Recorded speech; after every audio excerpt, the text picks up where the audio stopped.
할렐루야.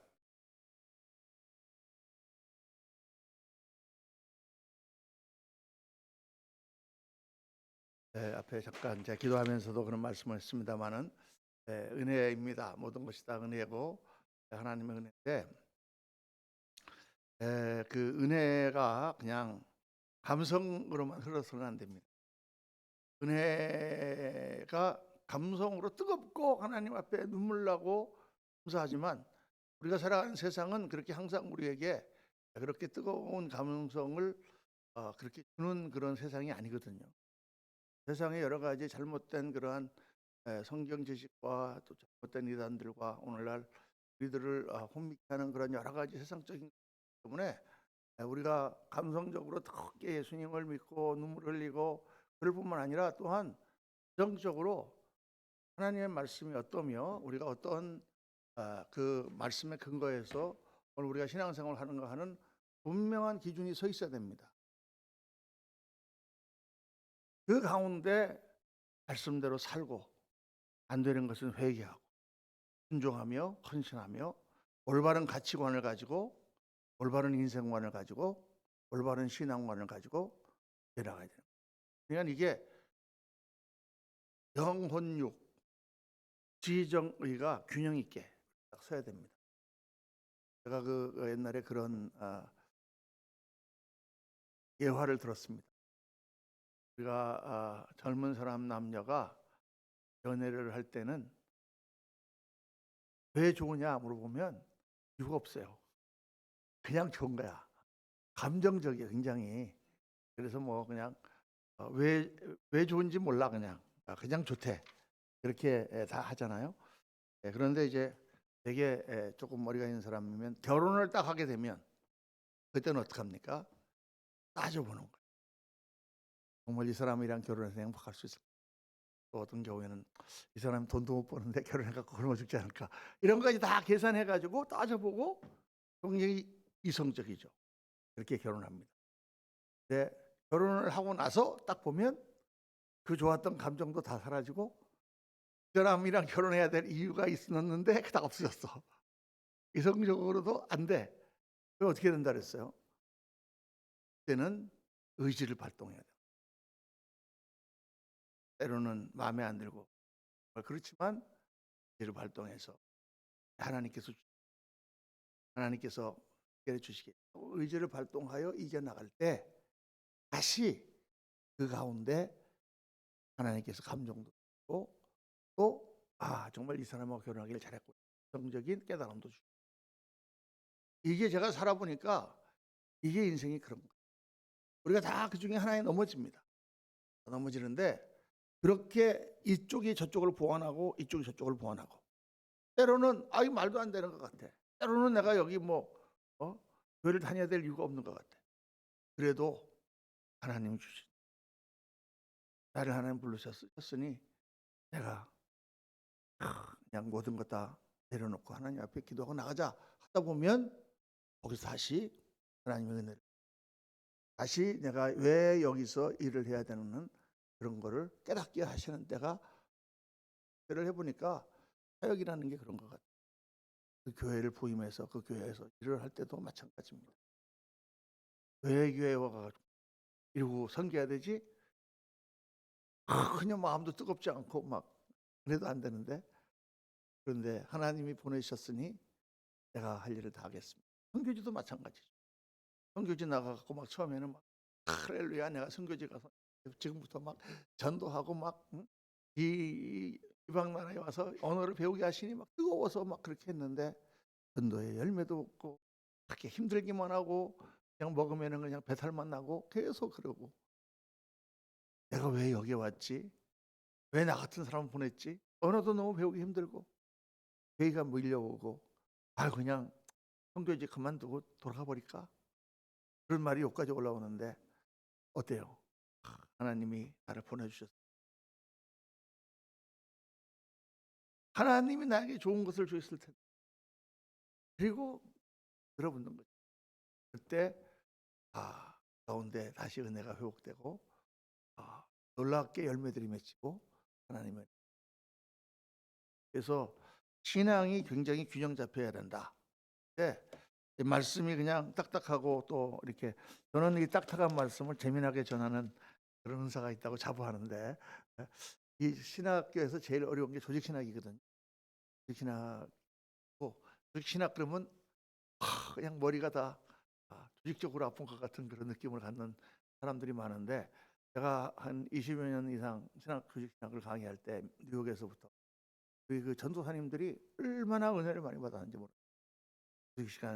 조직 신학 시간에 울고 찬송 부르고 그러면서 그 뜨겁게 그래서 참 그 전도사님들이 너무 좋아했어요. 그래서 이 딱딱한 이 말씀을 배운다 이렇게 생각하지 말고 이 말씀 가운데 하나님의 은혜가 넘치는 그런 은혜가 저와 여러분 가운데 함께 하시기를 주님의 이름으로 축원합니다. 오늘은 죽음 후 중간 상태 정말로 두 번째 시간입니다. 지난주에 죽음이란 무엇인가 그 죽음을 묵상하면서 영원한 죽음, 영원한 불구덩이에 들어가는 지옥이 뜻이 있다고 그랬죠. 그 모든 죄인이 하나님의 떨어져서 그리고 들어갈 수밖에 없는 그 상황 가운데 우리를 구원해 주시는 은혜가 얼마나 놀라운가. 우리는 그렇게 하나님 앞에 가는 사람들인데 성경에 보면은 우리가 죽으면 우리 육신은 흙으로 들어가고 우리 영혼은 어떻게 되는가? 그 영혼이 바로 부활하는 것은 아닌데 우리 인간은 영과 혼과 육으로 되어 있잖아요. 그럼 영과 혼과 있는 상태는 완전한 상태가 아니야. 육신이 다시 부활해서 육신을 입어야 실제 하는 그러한 공간에서 살아갈 수가 있지. 영이나 혼은 차원이 다른 세계잖아요. 그렇죠? 그러면 성경은 우리가 반드시 부활한다고 말씀하고 있습니다. 다음 시간에 우리가 부활에 대해서 어떤 부활체며 어떻게 우리가 살아가느냐에 대해서 말씀을 연구할 텐데 부활을 채로 살아가기 전까지 성경에 보니까 때가 있으면 예수님이 재림하시고 첫째 부활이고 둘째 부활이고 그 부활의 때까지 지금까지 죽은 모든 성도들과 지금 사람들은 어떻게 되느냐. 마지막 때가 되면 하나님이 다 부활하게 하셔서 그들을 흰 보좌에서 다 심판하신다고 요한계시록에 나와 있는데 그때까지를 중간 상태라 이렇게 말합니다. 중간 상태는 우리는 어떤 상태로 있게 되는 것일까? 우리가 완전한 육체의 부활을 입어서 정말 영원한 새 하늘과 새 땅 천국에 들어갈 때까지 그때의 상태는 어떤 상태일 것인가? 여러분 전혀 궁금하지도 않은 거를 제가 궁금한 것처럼 얘기해서 죄송합니다만은 성경에 나오는 내용을 한번 살펴보도록 하겠습니다. 첫 번째 네 가지 정도의 설이 있는데 첫 번째 설은 영혼 수면설이에요. 영혼 수면설. 수면이라는 게 뭐예요? 잠자는 것 같은 거다. 우리가 이렇게 그 위내시경 같은 거 할 때 수면 내시경을 하면 어떻습니까? 그냥 주사 한 대 나오니까 딱 자는 것 같은데 금방 깨니까 다 끝났어요. 딱 이런단 말이야. 그렇게 될 거다라고 주장하는 사람들이 있었어요. 특별히 이제 종교개혁 때 재침례파라든가 또 옛날에 소시니안이라고 약간 이단성 있는 그런 사람들이라든가 안식교 교인들이 그런 거를 주장을 많이 했습니다. 이런 수면설은 어떻게 되느냐? 사람이 죽으면 다 잠자는 것 같은 상태가 된다. 왜? 성경에서 잠잔다고 얘기하고 있지 않았냐? 사도행전 7장 60절에 보니까 스데반이 마지막에 돌을 맞으면서 하늘의 영광을 바라보면서 하나님 앞에 기도합니다. 하나님, 이 죄를 저희들에게 돌리지. 그렇게 하면서 이 말을 하고 자니라. 왜 잤다고 그러지 않느냐? 또 이 말이 한두 군데가 나오는 게 아니에요. 또 사도행 고린도전서 15장 6절에 보면 그 후에 500의 형제에게 일시에 보이셨나니 그 중에 지금까지 대다수는 살아있고 어떤 사람은 잠들었으며 이렇게 말씀. 다 잠잤다고 표현을 한다. 또 예수님도 말씀하시기를 나사로가 죽었나이다. 그러니까 아니다. 그는 잔다. 이 말씀을 하신 후에 또 이르시되 우리 친구 나사로가 잠들었도다. 이렇게 예수님이 표현하셨단 말이에요. 그러나 내가 깨우러 가노라. 가서 사람들에게 나사로가 잠들었다. 그러니까 그 야이로의 딸에게 가서 그러니까 사람들이 다 비웃잖아요. 죽었는데 뭘 잠들었다 그러나. 잠들었다라는 말씀을 여러 번 하셨습니다. 또 데살로니가 4장 13절에 보면은 형제들아 자는 자들에 관하여는 너희가 알지 못함을 우리가 원하지 아니하노니 세상 사람처럼 슬퍼하지 마라. 잠자는 자라 이렇게 표현을 했단 말이에요. 그러니까 이게 우리가 죽으면은 바로 잠자는 것 같은 그런 수면 마취 상태 같은데 들어가는 것이다. 그러다가 이제 부활이 되면 우리가 깨어난다 이렇게 주장하는 사람들이 있어요. 그런데 성경적으로 맞지는 않습니다. 왜냐? 이 잠잔다고 하는 표현이 문자적으로 정말 잠을 말하는 거냐 아니면 죽었다라는 것의 은유적인 표현이냐. 우리가 얼마든지 그렇게 얘기하잖아요. 그 친구 이곳에서 잠들고 있습니다. 고이 잠드시게 전우요. 뭐 이렇게 나가잖아. 그죠?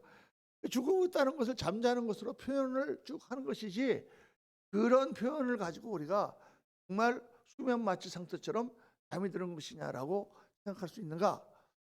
아닌 것 같단 말이에요. 그런데 보면은 실제로 죽었는데 잠자는 상태가 아닌 그런 내용이 성경에 몇 번 나옵니다. 그래서 제가 부자의 나사로의 비유를 예수님 말씀하실 때 부자는 죽었는데 어떻게 했어요? 바로 음부에 들어가서 고통을 당하고 있었고 나사로는 바로 아브라함의 품에 가서 거기서 영광 가운데 있어요. 부자와 나사로가 거지와 부자인데 죽었는데 완전히 뒤바뀌어 가서 부자는 음부에 들어가고 거지 나사로는 아브라함의 품에 가서 안겨있는 그런 모습을 보여주고 있다고 말이에요. 예수님이 다 잠자는 상태 같았으면 그런 말씀을 하셨겠습니까? 그 다음에 또 예수님께서 십자가에 달리실 때 오른쪽 왼쪽에 강도가 앉았는데 그 한 강도에게 예수님 말씀하시죠. 그 강도가 예수여 당신이 천국에 가실 때 나를 기억하소서. 이러니까 예수께서 이르시되 내가 진실로 내게 이르노니 오늘 내가 나와 함께 낙원에 있으리라. 낙원에 있겠다고 말씀하셨단 말이에요. 이거 뭐 잠잘 텐데 오늘 네가 잠을 자다가 나중에 깨면 낙원에 있을 거다 이렇게 말씀하시지 않고 오늘 내가 나와 함께 낙원에 있으리라. 이게 분명히 말씀하시잖아요. 그래서 이런 거를 볼 때 우리가 죽은 다음에 바로 잠이 든다라고 하는 것은 아닌 것 같다. 또 제가 몇 번 그런 간증을 했습니다만은 믿지 않는 사람들도 의사들이 그런 연구를 한 사람들이 죽은 후에 심장이 멎고 의학적으로는 뇌사 상태에 빠졌던 사람들이 다시 깨어났을 때 그 사람들이 어떤 경험했는가 이렇게 다 서베이를 해갖고 조사를 해본 결과에 의하면 그들이 죽었는데 자신이 의식이 있고 죽지 않았다라는 그런 이야기들을 다 하는 거예요. 자기가 살아있었다. 그런 간증이 제가 많이 말씀드립니다.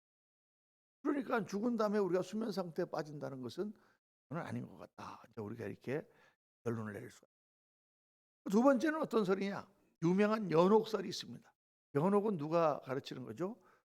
천주교에서 로마 가톨릭에서 가르치는 주장입니다. 이 주장은 인간은 죽음과 동시에 셋 중에 하나라고 한다. 천국에 가는 사람이 있고 아주 악한 사람은 지옥 가고 그리고 교회를 다니고 예수님 믿긴 믿지만은 그러나 죄를 많이 지은 사람은 연옥에 간다. 가톨릭은 이제 믿음으로 구원받는 게 아니라 가톨릭에서 가르치는 주 교리는 행위로 말미암아 구원받는 거. 그렇게 얘기는 안 하지만 제가 이제 옛날에 가톨릭 제 동생이 식당을 오래 다녔기 때문에 그 집에 한번 놀러 갔는데 거기 보니까 가톨릭 교리 공부 그래가지고 초신자들한테 가르치는 조그마한 책자가 있더라고요. 그래서 제가 이제 그 책자를 쭉 읽어봤어요. 어떤 걸 가르치나 그랬더니 어떻게 우리가 천국에 가는가? 우리가 하나님을 믿고가 아니고 우리가 교회에 나와서 하나님 가르치신 대로 한 삶을 살면 우리 천국 간다 이렇게 쓰여 있어요. 그렇게 딱 쓰여 있더라고요. 우리가 하나님의 말씀대로 한 삶을 살면 천국에 가는 것이 가톨릭의 교리란 말이에요. 그러니까 교회를 나오고 가톨릭에서는 교회만 나오면 무조건 다 하나님의 백성들이거든. 전부 다 이 미사만 드리면 다 하나님의 은혜에 입었다.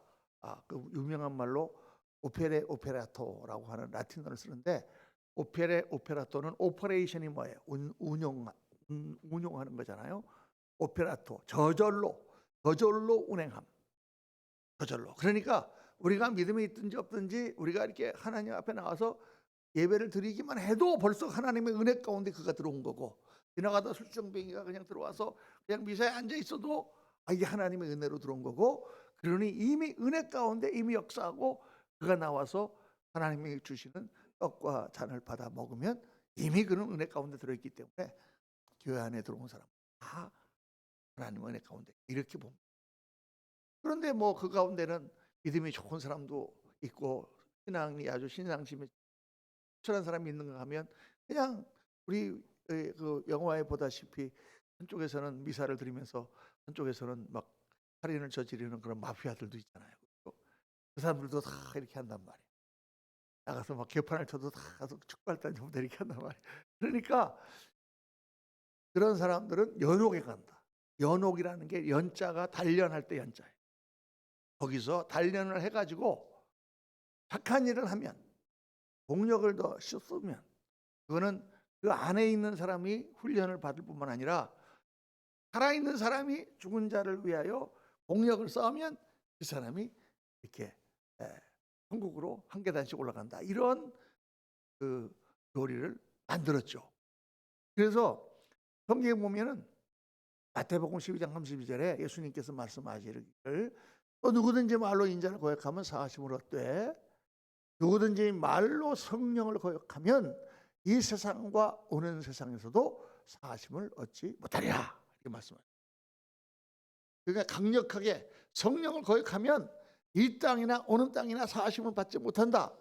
사하심을 받지 못한다에 포커스가 있는데 이 말씀을 딱 한번 뒤집어 생각해 보면은 이 세상에서 성령을 거역하지 않으면 사함을 받는데 오는 세상에서도 사함 받는 길이 있으니까 이렇게 말씀하신 것이 아니냐. 이렇게 따지는 거예요. 이해가 되십니까?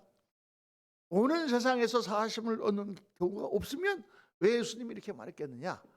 오는 세상 죽어서도 사함을 받을 수 있다. 죽어서도 그 죄가 사해질 수 있다. 그러니까 연옥설은요 행위에 의한 구원론의 일부예요. 오는 행위로 말미암아 구원을 받는다라는 그런 생각을 갖고 있기 때문에 연옥이라는 그런 얘기가 가능하고 연옥이라는 그런 개념은요 굉장히 사람들에게 좀 이렇게 논리적으로 볼 때 편안함을 줍니다. 뭐냐면 우리가 이런 경우가 많잖아요. 어떤 사람이 예수 믿는다 그러고 막 은혜 받았다 그러고 막 눈물 흘리고 잘하다가 나중 보니까 저 사람 막 살아가는 거 보니까 뭐 교회는 다니긴 다니고 집사는 받았는데 아유 내가 보니까 뭐 옛날로 다 돌아갔어. 저런 사람도 천국 간단 말이야? 이렇게 생각할 수 있잖아요. 또 어떤 사람은 보면 그냥 살인을 하고 막 감옥에서 그렇게 있다가 오늘날 예수 믿고 눈물 떨어뜨려서 회개했다. 그리고 사형을 당했는데 그 사람은 그렇게 죄를 많이 졌는데 그 사람은 천국 간단 말이야? 우리가 이해가 안 돼요. 어떤 사람은 그냥 예수님 믿는다고 헌신하고 자기 삶을 다 드렸는데 저 사람은 천국 가고 저렇게 맨날 놀다가 마지막 순간에 예수 믿는 사람 천국 가고 여러분이 불공평하지 않냐? 그래서 여러분 이 하나님의 은혜라고 하는 것은요 우리가 이해할 수 있는 게 아니에요. 굉장히 불공평한 것 같습니다, 목사님. 불공평할지도 몰라 우리 생각에는. 왜냐하면요 여러분 인생 자체가 불공평한 거예요. 여러분이 지금 우리가 인간으로 태어났잖아요. 강아지로 태어났으면 어떡할 뻔했어. 똑같은 생명이 다 주어졌는데 그렇잖아요. 내가 인간으로 태어났다는 것만도 우리가 특권이야. 그리고 이 시대에 태어난 것도 특권이에요. 그러니까 옛날에 조선시대나 고려시대에 태어났으면 예수님의 이름도 못 들었을 거 아니에요. 그러나 이 시대에 우리가 태어나서 이렇게 하나님 믿게 된 것도 특권이고 내가 하나님 믿게 된 것 자체가 내가 똑똑하고 내가 잘나서 믿게 된 게 아니잖아요. 나는 하나님을 안 믿어보려고 그렇게 했는데 하나님께서 강권하셔서 나를 예수를 믿게 만들고 영적인 진리를 깨닫게 하시고 하나님의 은혜에 들어가게 하셨잖아요. 그러니까 에베소서 2장 8절에는 너희는 그 은혜에 의하여 믿음으로 말미암아 구원을 받았으니 이것은 너희에게서 난 것이 아니요 하나님의 선물이라. 우리가 만든 게 아니고 하나님이 주신 선물이다. 마치 우리가에게 생명을 주신 것처럼. 생명이 선물이잖아요, 여러분. 인생이 선물이잖아요. 언제 우리가 우리 인생을 돈 주고 샀습니까? 이 시간을 돈 주고 산 적 있습니까? 이 건강을 돈 주고 샀습니까? 우리가 다 똑같이 하나님께서 생명이라고 하는 선물을 그 인생이라고 하는 시간을, 건강이라고 하는 에너지라고 하는, 머리라고 하는, 재능이라고 하는, 그 미모라고 하는 이 모든 것들 선물로 하나님이 주셨어요. 그거 갖고 살아가는 거죠. 다 은혜단 말이에요. 그래서 행위에 선한 것이 아니니 이런 누구든지 자랑하지 못한다. 아무도 자랑할 수가 없는 거예요. 천국에 갔을 때 자랑할 수도 없고 불평할 수도 없어요. 어떤 분들은 그럽니다. 아, 목사님, 천국 가면요, 어떤 사람은 상 받고 뭐 면류관 받는다는데 나는 겨우 구원받아가지고 부끄러운 구원받아가고 저기 있으면은 창피해갖고 그 천국이 천국 될까요? 이렇게 얘기하는 사람이 있어요. 그런데 여러분, 천국 가면은 그렇게 되지가 않습니다. 왜냐하면 부끄러운 구원의 턱걸이만 해도 천국을 들어가도 들어가서 보니까 나 같은 죄인을 하나님이 구원하셨다는 그 은혜가 너무 놀라운 거예요. 그래서 불평할 수가 없는 거예요. 다른 사람을 부러워할 그게 없어.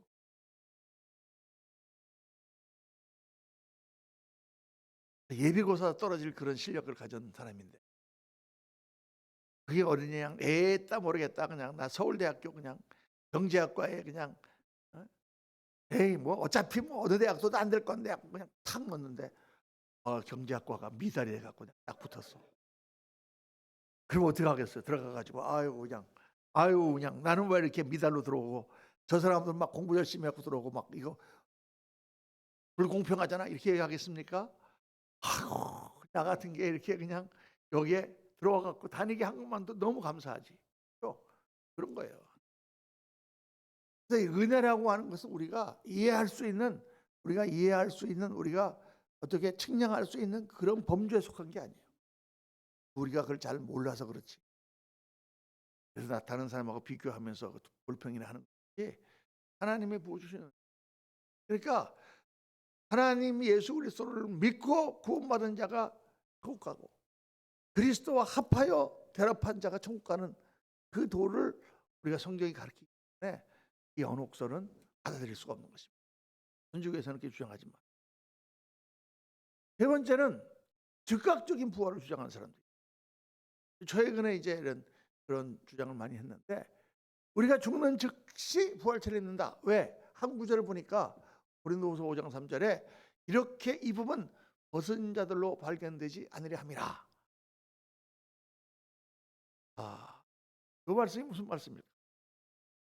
우리가 하나님 앞에 갔을 때 벌거벗은 자로 발견되지 않고 하나님의 은혜로 세마포옷을 입혀주신다는 뜻이죠.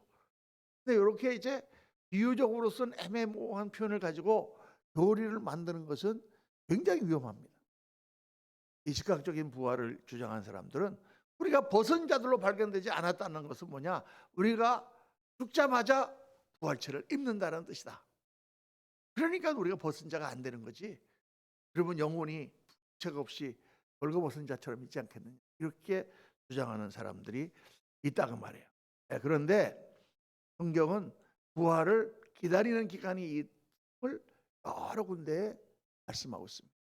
빌립보서 3장 10절 보면 그러나 우리의 시민권은 하늘에 있는지라 거기로부터 구원하는 자 곧 주 예수 그리스도를 기다리노니.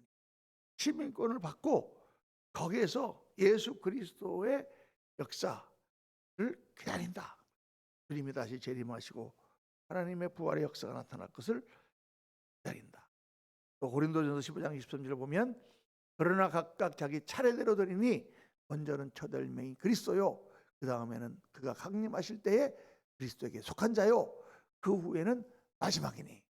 예수님이 첫 열매로 부활하시고 그 다음에는 그리스도에게 속한 자들이 부활하고 그 다음에는 이렇게 하고 또 부활하고 이런 식으로 첫째 부활이 있고 둘째 부활이 있고 이렇게 된다라고 성경은 말씀하고 있으니까 전체를 성경을 볼 때 우리가 즉각적으로 부활체를 입는다는 것은 맞지 않다. 우리가 이렇게 볼 수가 있습니다. 그러면 뭐가 성경적인 해답이냐? 그거를 여러분 잘 성경을 보면 일단 성경에 게헨나라는 말과 하데스라고 하는 헬라어가 나옵니다. 게헨나라고 하는 말은 흰놈의 골짜기 아시죠? 흰놈의 골짜기. 그러니까 구약에 보면은 흰놈의 골짜기라는 게 있어요. 그 흰놈의 골짜기는 뭐냐? 저주받은 사람들이 가서 버려지는 곳이에요. 거기는 땅 속에 묻히거나 무덤에 들어가는 게 아니라 그 사람들을 끌어다가 시체를 던져버리는 그런, 그리고 태워버리는 불구덩이 같은. 신약 시대에 예수님께서, 구약에는 불지옥이라는 개념이 없습니다. 구약에는 스올이라는 개념이 있는데, 스올은 죽은 자가 가는 곳이에요. 근데 그 스올이라는 말은 성경에, 신약에서는 다 하데스라고 번역이 됐습니다. 하데스는 우리나라 말로 음부, 죽은 자들이 가는 곳. 그다음에 게헨나는 지옥, 영원한 심판의 불지옥을 게헨나라고 합니다. 예수님께서 말씀하실 때 네 눈이 범죄하거든 빼버리라.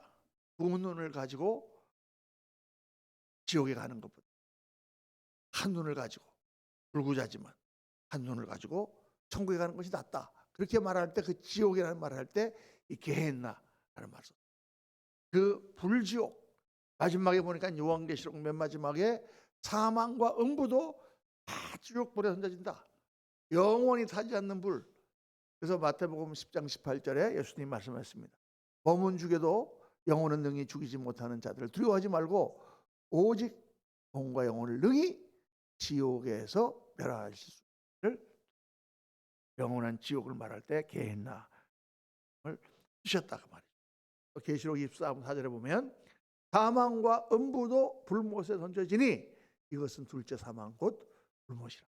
불못, 음부라고 하는 그러한 곳도 그 불못에 다, 죽은 자들이 가는 그 장소, 불신자들이 가는 장소, 사람이 죽으면 간다고 생각하는 그 장소도 다 마지막 심판 가운데 빠져진다고 성경은 말씀하고 있죠. 그래서 첫째는, 우리는, 예수 믿는 사람들은 물론 불지옥에는 가지 않을 뿐만 아니라 하데스, 이 음부에도 들어가지 않는구나.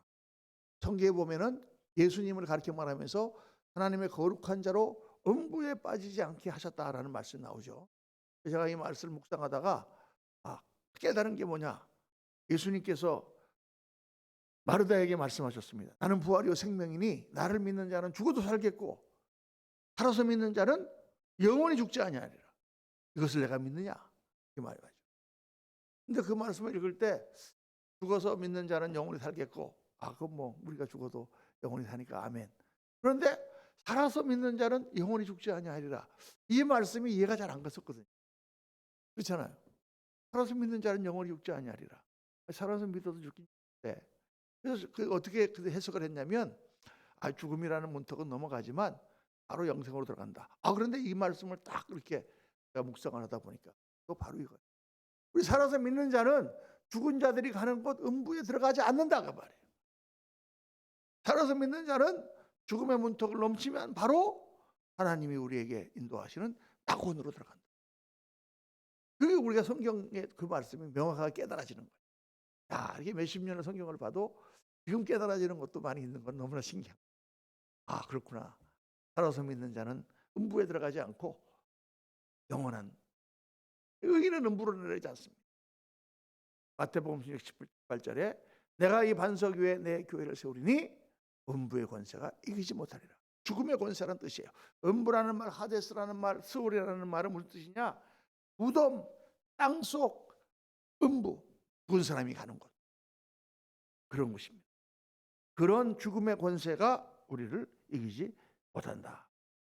세 번째로 사도행전 2장 30절 보면 미리 본고로 그리스도의 부활을 말하되 그가 음부에 버림이 되지 않고 그 육신이 썩음을 당하지 아니하리라 하더니, 예수께서는 죽음을 경험하셨지만 그분은 음부에 버림이 되지 않고 부활체로 다시 일어났다는 것을 말씀하고 있다. 그래서 우리는 음부에 들어가지 않는다. 그러면 결론이 뭡니까? 성경은 의인이 가는 낙원을 언급하고 있습니다. 낙원. 누가복음 23장 43절에 예수께서 이르시되 내가 진실로 내게 이르노니 오늘 내가 나와 함께 낙원에 있으리라. 이 낙원이라는 것은 새하늘과 새 땅, 영원한 천국은 아니에요. 왜냐하면 새하늘과 새 땅은 요한계시록 맨 뒤에 나오잖아요. 사망과 음부가 다 불못에 들어질 때 하늘에서 새하늘과 새 땅이 나오고 영원한 천국이 그때 건설되는 거죠. 그러니까 우리는 다 어떻게 됩니까? 우리는 다 죽으면 축복의 장소인 낙원으로 가게 된다. 이렇게 말씀하는 거예요. 계시록 2장 7절에 보니까 이기는 그에게는 내가 하나님의 낙원에 있는 생명나무 열매를 또 먹게 하리라. 낙원이라는 말이 여기에 또 나옵니다. 또 사도 바울 보니까 사도 바울이 자기 자신한테 말하면서 그가 낙원으로 이끌려가서 말로 표현할 수 없는 말을 들었으니 사람이 가히 이르지 못할 말이로다. 사도 바울이 낙원으로 이끌려갔다 그랬는데 그 앞부분에 보면 사도 바울이 어떻게 했다 그랬어요? 셋째 하늘에 끌려갔다. 셋째 하늘이라고 하는 것은 바로 낙원을 말하는 것이죠. 거기는 영혼들이 있는 곳이구나. 사도 바울이 지금 육신을 가지고 살아있는데 그 가운데 자기가 낙원에 이끌려갔다. 셋째 하늘에 이끌려갔다. 그러면 영혼만 이끌려간 거죠. 그 상태로 있다가 하나님께서 새 하늘과 새 땅을 창조하시고 모든 사람이 다시 그리스도와 함께 부활할 때에 우리가 영원한 부활체를 얻게 된다. 우리가 이렇게 생각할 수가 있습니다. 그래서 결론은 뭐냐? 믿는 자는 축복의 것으로, 할렐루야, 낙원으로 간다. 믿지 않는 불신자는 고통과 형벌의 것으로 음부에 간다. 죽으면은 고통과 형벌이 있는 곳으로 간다. 거기서 마지막 때 하나님의 흰 보좌의 심판이 있은 다음 하나님이 판단하시고 음부와 사망과 모든 것이 다 불적으로 들어간다. 이 성경을 이해하면 딱 되겠습니다. 우리는 하나님의 은혜 가운데 오늘 우리가 육신이 죽어도 우리는 어디가 있습니까? 낙원에 가. 할렐루야. 그래서 우리는 죽음을 두려워할 필요가 없는 거예요. 그리스도와 함께 육체의 부활을 기다린다고 성경이 돼 있어요. 빌립보서 1장 2절 보니까 내가 그 둘 사이에 끼었으니 죽음과 살아있는 삶 사이에 끼었다고 말. 차라리 세상을 떠나서 그리스도와 함께 있는 것이 훨씬 더 좋은 일이라. 그렇게 하고 싶으나 내가 육신으로 있는 것이 너희를 위하여 우리가 육신으로 살아있는 것은 너희를 위하여, 교회를 위하여, 하나님의 사명을 위하여 있는 것입니다.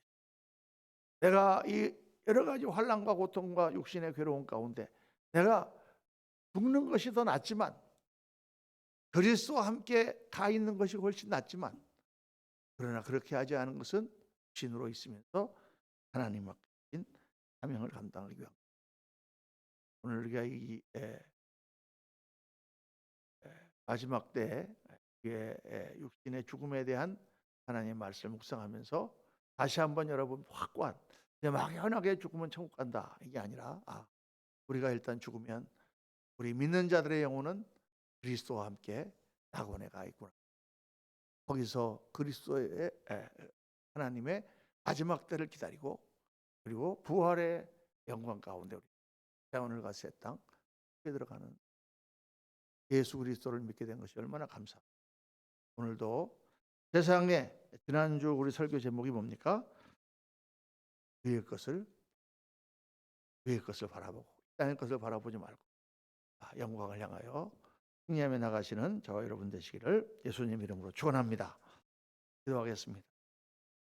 할렐루야. 감사하신 아버지 하나님 은혜를 감사합니다. 오늘 저희들 다시 한번 성경에 나오는 죽음에 대한 많이 나오지는 않지만은 그러나 요소요소에 저희들에게 어떤 그림을 분명히 보여주시는 것을 저희들 봅니다.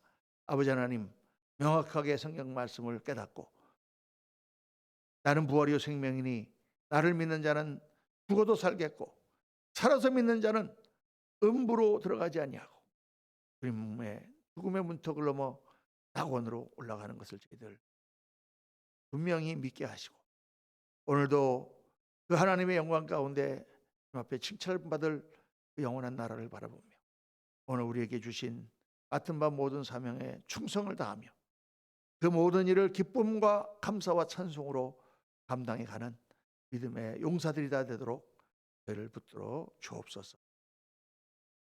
감사와 찬송과 영광을 주 앞에 올립니다. 지금은 우리 구주 예수 그리스도의 무한하신 은혜와 우리 아버지 하나님의 영원하신 사랑과 성령님의 충만 교통 역사 축복하심 오늘 주 앞에 나와 하나님의 말씀을 듣고 영원한 나라를 바라보며 오늘도 이 땅의 모든 삶에 승리하기로 결단하고 돌아가는 모든 주님의 존귀한 종들 머리 위에 지금부터 영원토록 함께 하시기를 간절히 축원하옵나이다. 아멘. 아멘. 아멘.